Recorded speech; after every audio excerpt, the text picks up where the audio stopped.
তো আজ আমরা বানাবো ম্যাঙ্গো আইসক্রিম, আর তার জন্য প্রস্তুতি নেওয়া হচ্ছে।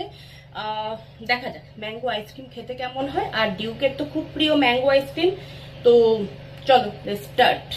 এত গরমে বানিয়ে ফেললাম ম্যাঙ্গো আইসক্রিম।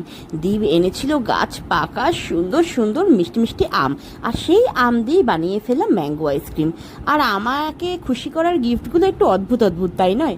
আর এই ম্যাঙ্গো আইসক্রিম দেখতে কেমন হয়েছে সেটা তোমরা বলবে, খেতে কেমন হয়েছে সেটা দেওয়ার তো সৌভাগ্য হলো না। তবে হ্যাঁ, পুরো আইসক্রিমটা কিন্তু তৈরি করার সময় ডিউক প্রচণ্ড হেল্প করেছে। Thank you Duke. কি সুন্দর গন্ধ বেরোচ্ছে, ওয়াও। হাই চলো আজকে তুমি কি বানাচ্ছ তাহলে? Ice cream ice cream. কি আইসক্রিম, কি ফ্লেভার এটা? Mango yes. তাহলে আমরা কি করছি একটু চিজ এটা চিজ না বাবা, এটা এই মিল্ক প্লাস